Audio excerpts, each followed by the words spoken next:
परम पूज्य भगवध्वज और उपस्थित स्वयंसेवक बंधुओं, हमने गुरु तत्व की चर्चा की, लेकिन जैसे ही गुरु शब्द आता है हमें ध्यान में आता है कि गुरु और समर्पण, गुरु और गुरु की दक्षिणा। तो गुरु की पूजन जब हम करते हैं तो गुरु के सम्मुख हमें समर्पण करना होता है। तो समर्पण किस प्रकार का समर्पण होता है? तन का, मन का, धन का। हमारे यहाँ क्रमशः बताया तन मन धन का समर्पण करना। सबसे पहले ये शरीर ला करके गुरु के चरणों में अर्पित करेंगे, मन अपने आप लगता है, और जब तन और मन गुरु के चरणों में लग जाता है तो धन अपने आप निकल करके गुरु के चरणों में समर्पित हो जाता है। हम निस्वार्थ भाव से, हमने कहा है कि हम हमारे हिंदू धर्म का संरक्षण करते हुए इस राष्ट्र को परम वैभव पर ले जाएंगे। विधायाश्च धर्मस्य संरक्षणम परम वैभवन्नेतुम एतत् राष्ट्रम। हम हमारे राष्ट्र को परम वैभव पर ले जाएंगे।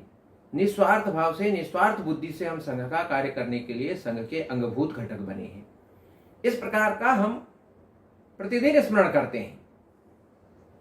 हम किसी मंदिर के बाहर खड़े रह करके अगर मंदिर जाने वाले लोगों से पूछेंगे कि आप मंदिर क्यों गए थे, तो वे सब लोग कोई ना कोई कारण बताएंगे कि हम मंदिर में यह इच्छा लेकर के गए थे, यह कामना लेकर के गए थे, या इस संकट से मुक्ति प्राप्त करने के लिए हम ईश्वर के सम्मुख गए थे।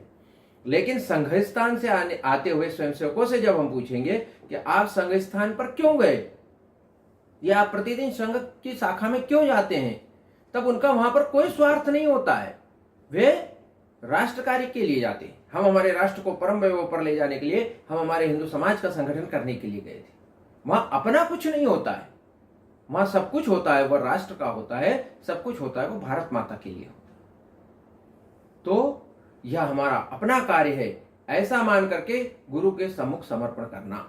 और कितना समर्पण करना? तो जितना हमें कष्ट हो। ऐसा नहीं कि हमने कुछ भी समर्पित कर दिया। हम हमारे जीवन को कष्ट दे करके और जो उसमें से निकाल करके समर्पण करेंगे, चाहे वो समय का हो चाहे धन का समर्पण हो। हमारे पास समय नहीं है, लेकिन हम इस प्रकार से अपनी दिनचर्या बनाएंगे, इस प्रकार से अपना व्यवसाय बनाएंगे कि उसमें से समय निकाल करके और हम संघ कार्य को समय प्रदान करेंगे। हम इस प्रकार से अपना जीवनचर्या बनाएंगे, इस प्रकार से हमारी जीवन शैली बनाएंगे कि प्रत्येक खर्च में से हम अपनी कुछ राशि बचा करके और वर्ष भर उसको बचा करके और फिर गुरु पूर्णिमा के दिन गुरु के चरणों में हम समर्पित करेंगे। यह होता है समर्पण, तन मन धन और समय का समर्पण। और जो गुरु को आवश्यकता हो वह समर्पण करना। एकलव्य से उनके गुरु द्रोणाचार्य जी ने कहा कि एकलव्य, तुमने शिक्षा प्राप्त की है तो तुमने मुझे गुरु माना है और तुम्हें गुरु दक्षिणा देनी चाहिए। उसने कहा ठीक है गुरुदेव, आप जो कहेंगे मैं गुरु दक्षिणा देने के लिए तैयार हूं। द्रोणाचार्य जी ने कहा कि एकलव्य, तुम्हें अपने सीधे हाथ का अंगूठा काट करके अर्पण कर दो। एकलव्य ने उसी समय कटार निकाली और अपना दाहिने हाथ का अंगूठा काट करके गुरु जी को समर्पित कर दिया। जबकि हम सब जानते हैं तीर कमान चलाने के लिए इस सीधे हाथ के अंगूठे का होना अनिवार्य है। तब वह प्रश्न यह कर सकता था, गुरु जी से निवेदन कर सकता था कि हे गुरु द्रोणाचार्य जी, आप मुझसे सीधे हाथ का अंगूठा मत मांगिए, आप मुझसे कुछ भी ले लीजिए, आप धन ले लीजिए, बाएं हाथ का अंगूठा ले लीजिए, या किसी भी प्रकार का विकल्प वह रख सकता था। लेकिन गुरु के सम्मुख किसी प्रकार का विकल्प नहीं रखना। गुरु को जो आवश्यकता है, गुरु ने जो इच्छा प्रकट की है वही आदेश है, और उसे आदेश मानते हुए उसने तत्काल अपना अंगूठा समर्पित कर दिया।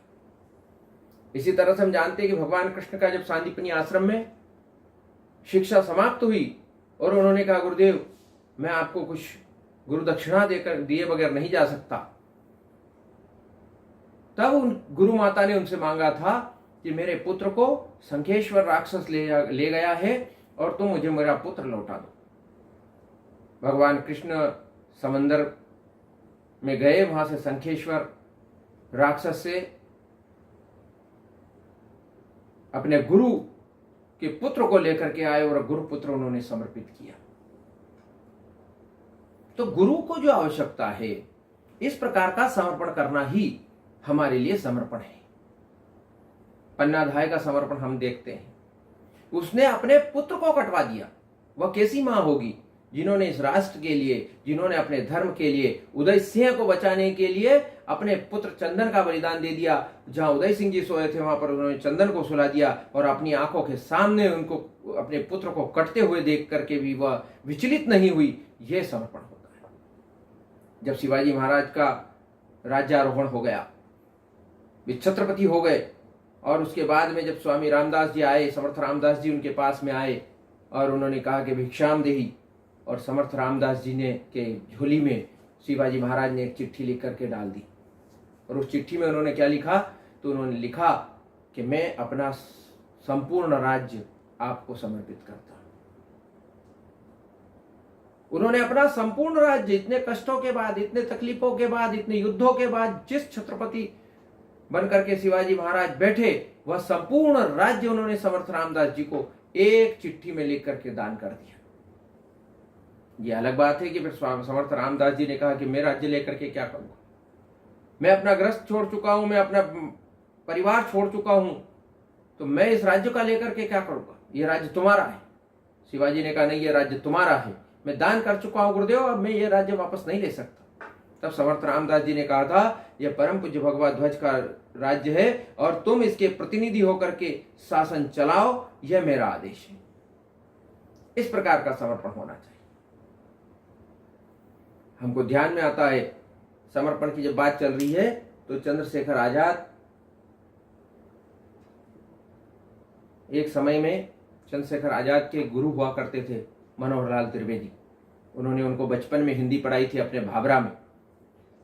1930 के लगभग में विद्यार्थी जी ने और बालकृष्ण शर्मा नवीन जी ने मनोहर लाल जी त्रिवेदी को भाभरा से कानपुर बुलवाया। वे कानपुर पहुंचे, उनकी बातचीत हुई तो विद्यार्थी जी ने कहा कि हम चंद्रशेखर आजाद के माता पिता के लिए कुछ आर्थिक सहयोग करना चाहते हैं। उस समय उनको कोई 200-250 रुपए दिए और विद्यार्थी जी ने कहा कि मेरा स्वास्थ्य ठीक नहीं है, जब मेरा स्वास्थ्य ठीक हो जाएगा तो कुछ और भी हम आर्थिक सहायता दे सकते हैं। यह बात आजाद को पता नहीं थी, लेकिन जब आजाद को यह चीज पता लगी और वहीं पर जब आजाद बैठे हुए थे, उनके पलंग के पास में एक पेटी थी, और जब उनको यह जानकारी हुई तो उन्होंने गुस्से में उस पेटी के ताले पर हाथ गया और गुस्से में उन्होंने उस खींचा तो ताला टूट गया। और जैसे ही ताला टूटा उन्होंने उस पेटी को खोला और कहा देखो इसमें पड़े हुए हजारों रुपए हैं और भी दूसरी सामग्री है, मैं चाहता तो ये पैसा मैं खून अपनी जान पर खेल करके लाया हूं, ये पैसा मैं मेरे घर पहुंचा सकता था, लेकिन मेरे जैसे और भी क्रांतिकारी है, मैं उनके भी माँ बाप हैं और ये पैसा मातृभूमि के लिए लगा है, इसलिए आज के बाद मेरे माता पिता को सहयोग करने का अपराध मत करना। और मनोहर लाल जी त्रिवेदी की ओर मुख करके उन्होंने कहा था कि आप मेरे माँ बाप का ध्यान रखना, वे अगर कष्ट में रहे तो मैं राष्ट्र कार्य करने में विचलित हो सकता हूं, और उनकी सेवा के लिए मेरे पास मेरी पिस्तौल में 2 गोलियां हैं और मैं उनकी यही सेवा कर सकता हूं। कितना कठोर, कितना कठोर, लेकिन मातृभूमि के लिए, मेरा अपना कुछ नहीं। लेकिन यही चंद्रशेखर आजाद समाज के लिए कितने नरम दिल थे। एक समय वे फरारी में थे और फरारी के समय उन्होंने रात को एक झोपड़ी का दरवाजा खटखटाया और जब उस झोपड़ी से एक महिला बाहर आती है, वृद्ध महिला, उन्होंने कहा मैं आज़ाद हूँ, चंद्रशेखर आज़ाद। उसने बड़े प्रेम से उनको झोपड़ी के अंदर लिया, जो अपने झोपड़ी का दरवाजा बंद किया और चंद्रशेखर आज़ाद के भोजन इत्यादि की व्यवस्था की। वह गरीब महिला थी और उसी समय उस घर में एक और कन्या थी। चंद्रशेखर आज़ाद ने पूछा कि ये बहन का विवाह कहाँ किया है, इसका ससुराल कहाँ है? तब वो वृद्धा की आंखों में आंसू आ गए और वह कहने लगी कि मैं अत्यंत गरीब हूँ, दहेज की व्यवस्था नहीं कर पा रही हूँ और इस कारण से इसका विवाह नहीं हो रहा है। आजाद ने कहा कि मुझ पर 5,000 रुपए का इनाम है, मुझ पर पुलिस ने 5,000 का इनाम रखा है, आप चाहो तो ये मेरे पास जो सामग्री है ये मैं जहां बताता हूं उन लोगों तक पहुंचा दो और पुलिस में जा करके यह सूचना कर दो, तुम्हें 5,000 रुपए मिल जाएंगे और तुम उस 5,000 से मेरी इस बहन का विवाह कर देना। तब वो वृद्धा कहती है 5,000 नहीं, 5 लाख रुपए भी अगर मुझे कोई देगा तब भी मैं आजाद का पता बताने वाली नहीं। देर रात तक वे लोग बात करते रहे, नींद लग गई। सुबह जब उठ करके देखा तो चंद्रशेखर आजाद वहां से नदारद थे। एक खत पड़ा हुआ था, उस खत में लिखा था, मुझसे जो कुछ हो सकता था वो मैंने किया, और ये कुछ रुपये यहाँ पर रखे हैं, इनसे आप मेरी बहन का विवाह कर देना, और ईश्वर ने चाहा तो मैं जल्द वापस लौटूंगा और बहनों से मिलकर के उनसे भी आशीर्वाद प्राप्त करूंगा। तो इस प्रकार से राष्ट्र के लिए, भारत माता के लिए अपना सर्वस्व दे देना, यानी अपना कुछ नहीं, मेरा कुछ नहीं, जो कुछ है वो सब राष्ट्र का है। इदम राष्ट्राय इदम नमः, इस प्रकार का समर्पण होना चाहिए। डॉक्टर साहब तो स्वयं एक समर्पण की प्रतिमूर्ति है। उस दौर में जब हिंदुस्तान के अंदर गिने चुने डॉक्टर्स एमबीबीएस थे, उस समय डॉक्टर साहब ने एमबीबीएस किया था। आज के दौर में हम देखते हैं तो डॉक्टरों की कितनी कमी है, तो उस दौर में क्या स्थिति रही होगी। लेकिन डॉक्टर साहब ने बजाय अपना व्यवसाय करने के, बजाय अपनी घर गृहस्थी बसाने के, अपना संपूर्ण तिल तिल समय और संपूर्ण जीवन राष्ट्र को समर्पित कर दिया। परम पूज्य गुरुजी अकेली इकलौती संतान बचे थे उनके घर में। उनकी मां ने कहा था कि अपने वंश में कोई चिराग जलाने वाला नहीं बचेगा। गुरुजी ने कहा, भारत माता के लिए मैं अपने आप को समर्पित कर रहा हूं। अगर भारत माता है तो सारे देश की माताएं रही, भारत माता ही नहीं है तो बाकी माताओं का क्या महत्व रह जाएगा। गुरुजी साक्षात समर्पण की प्रतिमूर्ति थी। स्वामी दयानंद सरस्वती के गुरु विरजानंद जी थे। जब उनकी शिक्षा समाप्त हुई, दयानंद सरस्वती ने उन्हें एक लौंग की थाल भर करके और इस प्रकार से कुछ गुरु दक्षिणा उनके चरणों में भेंट की। विरजानंद जी ने कहा कि मुझे ये दक्षिणा नहीं चाहिए, मुझे दयानंद चाहिए, मुझे दयानंद का संपूर्ण जीवन चाहिए। और गुरु आज्ञा से स्वामी दयानंद सरस्वती ने अपना संपूर्ण जीवन गुरु चरणों में समर्पित कर दिया। उन्होंने आर्य समाज की स्थापना की। 1857 की क्रांति में उनकी एक महत्वपूर्ण भूमिका रही, और हम सब जानते हैं कि स्वामी दयानंद सरस्वती ने अपना संपूर्ण जीवन इस राष्ट्र के, इस समाज के उत्थान के लिए लगाया। ऐसे समर्पण के अनेक प्रसंग हमको ध्यान में आते हैं। भामाशाह ने अपने जीवन का जितना कमाया हुआ धन था वह सारा महाराणा प्रताप को समर्पित कर दिया। ये संपूर्ण धन आपका इसी माटी से कमाया है, और इस माटी के काम अगर ये धन ना आए तो किस काम का। और केवल धन नहीं, तो उन्होंने तलवार लेकर के महाराणा प्रताप के दाहिने तरफ घोड़े पर सवार होकर के युद्ध भी लड़ा। ऐसा नहीं कि हमने धन दे दिया और धन देकर के हमने तीसरी कर ली, हमने पैसा देकर के हमने बहुत बड़ा कार्य कर लिया, ये नहीं। और यह जो गुरु के समक्ष हम समर्पण कर रहे हैं, दान नहीं है, ये चंदा नहीं है, अनुदान नहीं है। दान देते हैं उसमें भी स्वार्थ होता है कि मुझे पुण्य प्राप्त होगा। चंदा देते हैं उसमें यह स्वार्थ होता है कि हाँ मेरी नाम पट्टिका लगेगी, मुझे रसीद प्राप्त होगी, मेरा नाम होगा, कल को अखबार में नाम आएगा। लेकिन ये समर्पण है।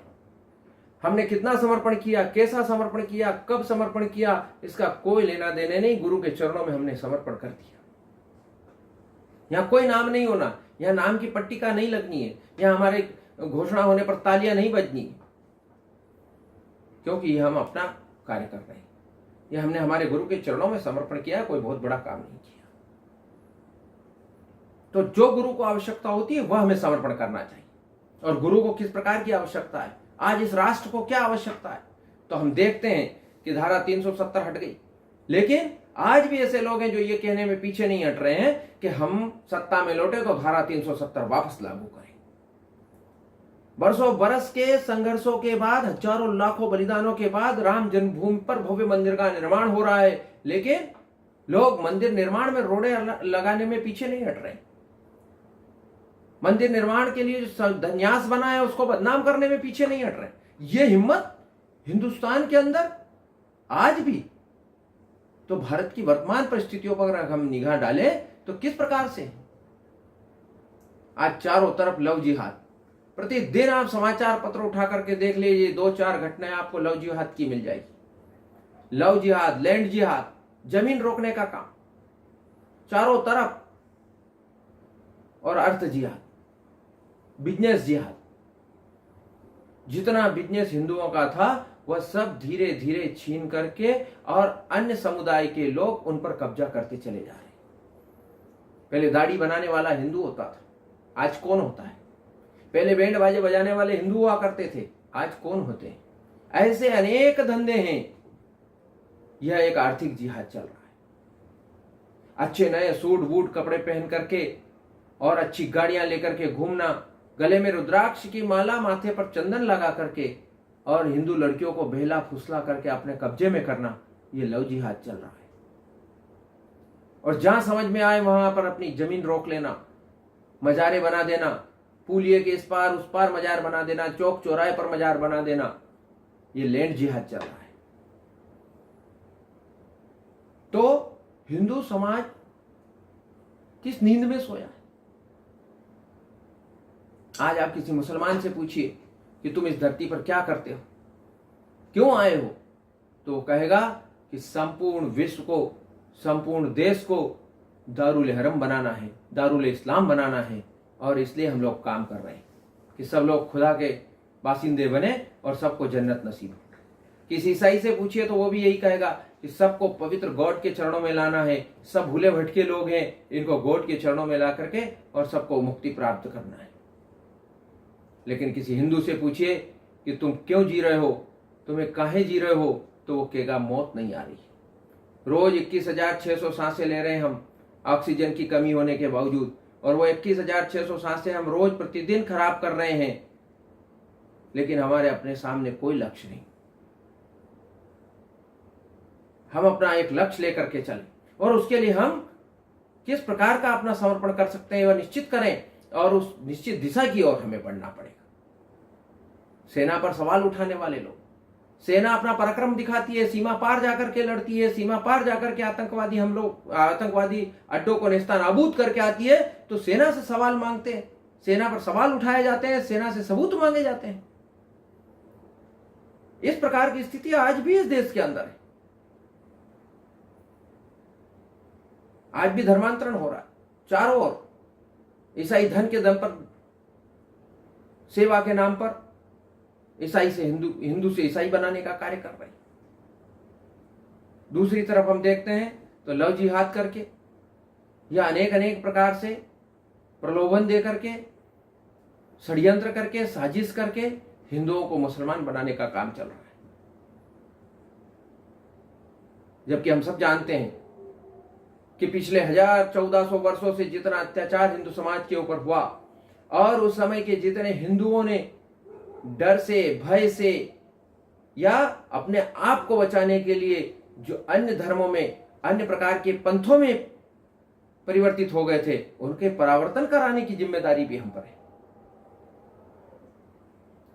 आज सारा विश्व भारत की ओर आशा भरी निगाहों से देख रहा है। आज सारा विश्व भारत की ओर, हिंदू धर्म की ओर सुख शांति की तलाश में देख रहा है। सबको लगता है कि हिंदू धर्म में ही शांति प्राप्त हो सकती है।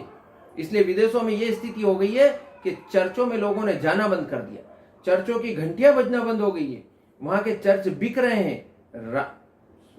वहां के चर्च हरे राम हरे कृष्ण और स्वामीनारायण संप्रदाय के या हिंदू स्वयंसेवक संघ के लोग उन चर्चों को खरीद रहे हैं, और वहां से वो ईसा मसीह की मूर्ति को विसर्जित करके और राधा कृष्ण की मूर्तियां बैठ रही है। कोई लोभ नहीं, कोई लालच नहीं, लेकिन हमारे अपने सिद्धांत, हमारे अपने आदर्श देख करके, समझ करके अपने आप लोग हिंदुत्व की ओर आकर्षित हो रहे हैं। आज कई देशों में वहां के राष्ट्राध्यक्ष, वहां के राष्ट्र प्रमुख या तो हिंदू है या भारतीय मूल के लोग हैं, और आने वाले 10-20 वर्षों में विश्व के अनेक देशों पर भारतीय मूल के लोगों का प्रतिनिधित्व हो जाएगा, और अनेक देश के लोग हिंदू बनने के लिए उमड़ेंगे। और ऐसी स्थिति में हम अपने आप को मजबूत बना करके रखना पड़ेगा, हमें अपने आप को मजबूत रखना पड़ेगा, हमारी अपनी पाचन शक्ति को मजबूत करना पड़ेगा, और इसलिए हिंदू समाज को संगठित होना पड़ेगा, इसलिए हिंदू समाज को शक्तिशाली होना पड़ेगा, ताकि हम सब इन लोगों को आत्मसात कर सकें, और आत्मसात करने के पश्चात भी हम हमारे मूल स्वरूप में रहें। इस प्रकार से हिंदू समाज का संगठन हमें करके हिंदू समाज को शक्तिशाली करना पड़ेगा। स्वदेशी का भाव। दूसरी तरफ हम देखते हैं कोरोना, चाइना से कोरोना हमारे देश के अंदर आता है, चाइना से कई प्रकार के लाखों करोड़ों रुपए का सामान हमारे देश के अंदर आता है। अरे जो गलतियां हम कर चुके सो कर चुके, लेकिन अब हमें आगे सोच समझ करके स्वदेशी का भाव अपने मन में ला करके, लोकल फॉर वोकल का भाव हमारे मन के अंदर ला करके, और इस राष्ट्र के लिए यह भी एक देशभक्ति का कार्य है। हम निश्चित करें, हम संकल्प लें कि हम आज के बाद में स्वदेशी का ही वर्ण करने वाले। जो सामान अत्यावश्यक होगा, जो भारत में नहीं बनता होगा, जो भारत में नहीं है, उसकी अगर आवश्यकता लगती है तभी हम विदेशों की ओर देखेंगे, वरना हम हमारी स्वदेशी अर्थव्यवस्था खड़ी करने वाले हैं। आज हमने इस कोरोना की महामारी का संकट भी देखा। यह पर्यावरण के असंतुलन की वजह से भी हमने बहुत कुछ भुगता है। तो क्या हम इस प्रकार का संकल्प नहीं ले सकते कि हम हमारे जीवन में 5 पेड़ लगाएंगे और 5 पेड़ों को हम बड़ा करेंगे? सिर्फ पेड़ फोटो खिंचाने के लिए नहीं लगाए जाएंगे, तो उनका हम संकल्प लेकर के और आजीवन उसका संरक्षण करते हुए उनको बड़ा करेंगे। हम नदियों की सुरक्षा के लिए विचार कर सकते हैं। हम हमारे घर को 5 स्टार घर बना सकते हैं। 5 स्टार से मतलब हमारे छत पर हम पंछियों के लिए दाना और पानी की व्यवस्था करेंगे। हमारे घर में हम पेड़ पौधे लगाएंगे। अगर जगह नहीं है तो हम गमलों में पेड़ पौधे लगाएंगे। हम प्लास्टिक मुक्त हमारा घर बनाएंगे।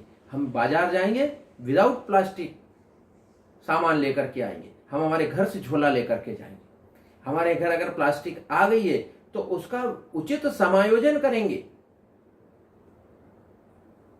इस प्रकार से हम घर के अंदर पानी की उचित व्यवस्था करके उचित प्रकार से पानी का उपयोग करते हुए पानी की बचत करेंगे। यह भी हम हमारे देश के लिए कर सकते हैं। आज संघ के 100 वर्ष पूर्ण होने जा रहे हैं। 1925 में संघ की स्थापना हुई थी। 2025 में संघ अपने 100वें वर्ष में प्रवेश करेगा। तो क्या हम इस प्रकार का संकल्प ले सकते हैं कि हमारे जिले में हम 100 शाखाएं करेंगे, या हम जिस शाखा में जाते हैं उस शाखा में 100 स्वयंसेवक उपस्थित होंगे। हमारे खंड के, हमारे उपखंड के, हमारे मंडल के प्रत्येक ग्राम में शाखा होगी। यह संकल्प लेकर के, और इसके लिए हमें प्रतिदिन कितना समय देना पड़ेगा, सप्ताह में कितना समय देना पड़ेगा, महीने में कितना समय देना पड़ेगा, ऐसा तय करके हम समय दान की एक योजना बनाएं। 1922 से 1925 तक क्या हम 3 वर्षों के लिए किसी खंड में, किसी मंडल में, किसी उपखंड में हम अपना संपूर्ण समय दे सकते हैं क्या? इस प्रकार की योजना अभी से हमें करनी चाहिए, और ये 3 वर्ष का समय देने का हमें संकल्प लेना चाहिए। और ये सारा कार्य हम करते हुए उस तपस्वी की तरह करेंगे जिसकी तपस्या तो है लेकिन फल नहीं। एक राजा था, उसके राज्य पर आक्रमण हुआ, वह हार गया। उसको सामने वाली दुश्मन सेना ने चुनौती दी कि आप भाग सकते हैं अपना घोड़ा लेकर के, जितनी दूर भाग सकते हैं, इस देश की सीमा से दूर चले जाएंगे तो आप बच जाएंगे, अन्यथा आपको मार दिया जाएगा। वह अपने घोड़े पर सवार हुआ, घोड़े को भगाता भगाता ले गया। वह भी थक गया, घोड़ा भी थक गया, भागते चले जा रहे हैं। और फिर वो अंत में जब पूरी तरह से थक गए और उन्होंने देखा कि अब हम सीमा से बाहर हो चुके हैं, तब फिर उसने अपना घोड़ा एक जगह रोक दिया और वट वृक्ष के नीचे वो बैठ करके आराम करने लगा। सामने देखता है कि एक साधु की झोपड़ी है, लेकिन वो देखता बड़े दरिद्र लोग हैं, कुछ नहीं इन लोगों के पास, अब इनसे क्या आशा करूं मैं, भूख भी लग रही है, प्यास भी लग रही है, सब कुछ है। वह उस वट के नीचे बैठ गया और उसने इस प्रकार से कल्पना की कि अच्छे से पानी मिल जाए तो मेरी प्यास मिट जाए। उसी समय उसे पानी प्राप्त हो गया। थोड़ी देर में उसने सोचा अच्छा से भोजन मिल जाए तो मेरी ये थकान दूर हो जाए, उधर पोषण हो जाए। उसे भोजन प्राप्त हो गया, उधर घोड़े की ओर देखा तो घोड़े को भी घास प्राप्त हो गई। थोड़ी देर बाद उसने रात जब बीती तो उसने सोचा कि मैं कितना अच्छा राज्य का राजा था, मखमली गद्दों पर सोता था, अगर मुझे वह राज्य मुझे वापस प्राप्त हो जाए तो कितना अच्छा। और थोड़ी देर के बाद एक घुड़सवार दौड़ता हुआ आता है घोड़ा लेकर के, और वो राजा से कहता है कि राजन, आपको आपका राज्य वापस प्राप्त हो गया। जनता ने विद्रोह कर दिया, उस राजा को अस्वीकार कर दिया है और आपको वापस राजगद्दी दी जा रही है। राजा बड़ा प्रसन्न हो गया। उसने कहा ये वट वृक्ष तो बड़ा दिव्य है, इससे जो मांगते हैं वो मिल जाता है।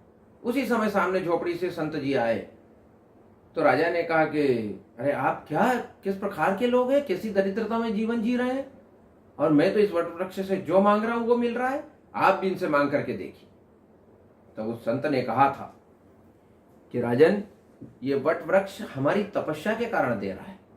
तपस्या हम करते हैं और इसकी ऊर्जा, समस्त ऊर्जा इस वट वृक्ष के अंदर समाहित होती है और उससे आपने जो कुछ मांगा वह प्राप्त हुआ है। यदि हम तपस्या करें और हम ही उसका उपभोग कर लेंगे, तब फिर हमारी तपस्या किस काम की। इसी तरह से संघ का स्वयंसेवक तपस्या करता है और यह वट वृक्ष जो खड़ा करता है, यह वट वृक्ष जो खड़ा कर रहा है, इस वट वृक्ष से संघ के स्वयंसेवक को कोई आकांक्षा नहीं, संघ के स्वयंसेवक को कोई अपेक्षा नहीं, उसका काम हो ना हो इस प्रकार की कोई आशा नहीं। निस्वार्थ भाव से वह संघ का स्वयंसेवक रात दिन अहर्निश भारत माता की सेवा के लिए लगा हुआ है। आज हम 1 घंटे का समय देते हैं, 1 हफ्ते का समय देते हैं, 1 महीने का समय देते हैं, समय देते देते देते पूरा जीवन दे देते हैं। यह प्रचारक परंपरा अगर विश्व के किसी संगठन में है तो वह संघ में है, जहां अपने सब कुछ छोड़ करके और अपना सारा जीवन राष्ट्र कार्य के लिए समर्पित कर देते हैं। देते देते सारा जीवन अपने देश को समर्पित कर देते हैं, देने की पराकाष्ठा हो जाती है। यह प्रचारक परंपरा सिर्फ और सिर्फ राष्ट्रीय स्वयंसेवक संघ में है। इसलिए आज के दिन हम ये संकल्प लें कि हम किस प्रकार का समर्पण करेंगे। आज हम गुरु पूजन कर रहे हैं, 1 वर्ष पश्चात जब हम गुरु पूजन करने के लिए वापस हमारे गुरु के समक्ष उपस्थित होंगे, तब हम किस प्रकार का भाव, किस प्रकार का समर्पण हम करेंगे, यह आज हम संकल्प लेकर के उठे। आज तो हमको अपना समर्पण करना ही है, लेकिन हम 1 वर्ष में इतने दिन का समय, इतने रात्रि विश्राम का प्रवास, इतना घंटे का समय, इतना धन या इतने प्रकार का साधन हम इस राष्ट्र कार्य को समर्पित करेंगे, ऐसा संकल्प लेकर के हम जाएंगे तो आज का दिन हमारे लिए सार्थक होगा। आज के इस उत्सव के अवसर पर मैं अपनी वाणी को विराम देता हूं।